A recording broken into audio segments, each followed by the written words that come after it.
יש מצבים בחיים שלנו שהכל פשוט קפוא, הכל עוצר, ואנחנו צריכים לדעת להמציא את עצמנו מחדש.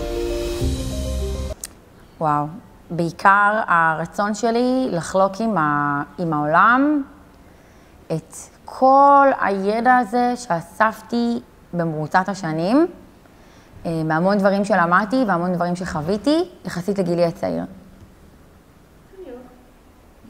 טוב, אז בגיל 25 כבר היה לי תואר שני במשפטים, והייתי מגשרת מוסמכת. ובמקביל התעסקתי גם בעוד כל מיני דברים, בין אם זה בסטיילינג, בין אם זה בשיווק, בין אם זה במחירות, בין אם זה כל מיני דברים שניסיתי בעבודות כשכירה. ניסיתי וטעמתי מהכל, בין אם זה ללכת ללמוד עוד דברים או לפתח את עצמי יותר.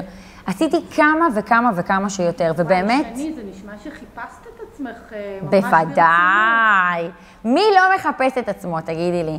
וזה בדיוק העניין. Get into the cab, get out of the cab, get into the cab, get out of the cab. זה להיכנס ולצאת ולנסות ולעשות. וזה גם מה שאני מעודדת את הסטודנטים שלי, אגב. אני מעודדת אותם לעשות את זה, להיכנס ולצאת ולנסות כמה שיותר. כי למה? כי יש רגע כזה, אחרי הרבה שנים, שפשוט הכל מתחבר. וזה בדיוק הרגע הזה. הכל פשוט מתחבר. אז אמנם זה אולי יכול לראות לאנשים שהתפזרתי והלכתי וזה. אני לא רואה את זה ככה. אני רואה את זה כניסוי וטעייה. היום אני יותר מדויקת בגיל יחסית צעיר. אני יודעת בדיוק מה אני רוצה. אני יודעת לאן אני הולכת. אני יודעת מה המטרות שלי. אני יודעת גם מה עוד אני רוצה ללמוד.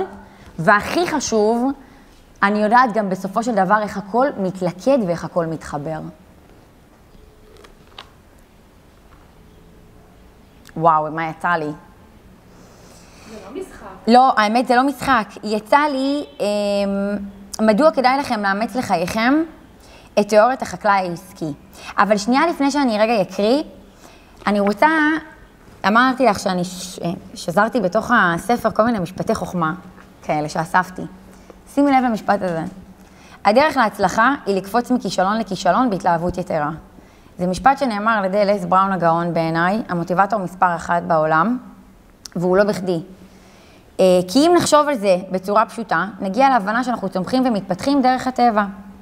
התפתחות הזאת מגיעה אחרי עבודה רבה שאנחנו משקיעים, בין שמדובר בהשקעה חיובית ובין שמדובר בהשקעה שלילית, בין שמדובר בהשקעת משאבים ובין שמדובר בהשקעת אנרגיה.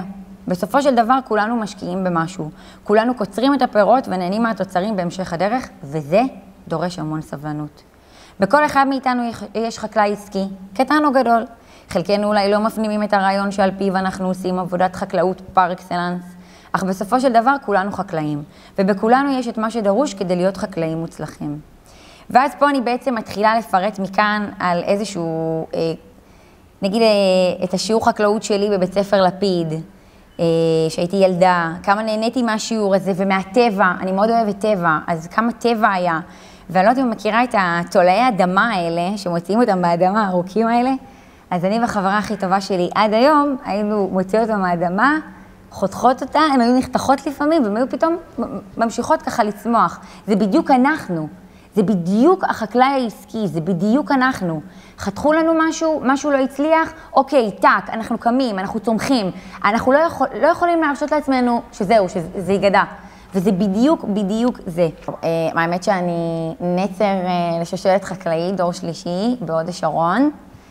סבי היקר פיתח את החקלאות אצלנו במשפחה, יש לנו חנות מאוד מאוד גדולה ברחוב הבנים, כבר 33 שנה, ומשם זה פשוט מגיע, על דרך ארץ, על אדמה, על זריעה, על חיטוי,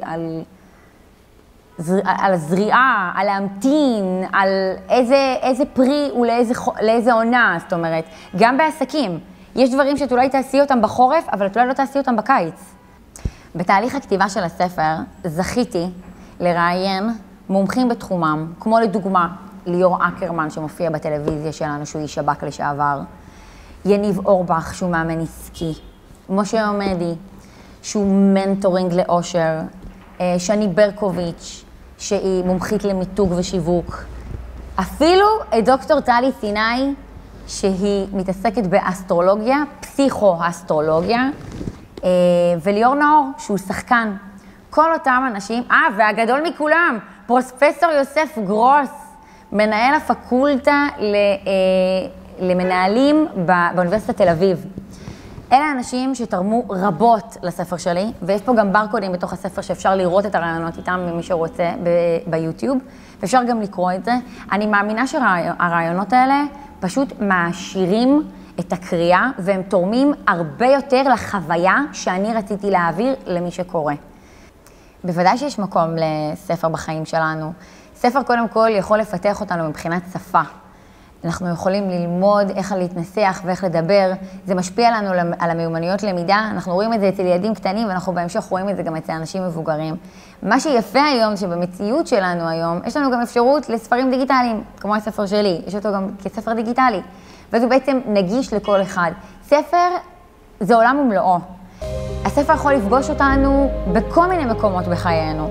זאת אומרת, הספר הזה לצורך העניין אפשר להתחיל איתו בנקודה מסוימת, אבל אפשר להיפגש איתו בעוד כמה שנים בעוד נקודה. ובעיניי, ספרים זה פרייסלס.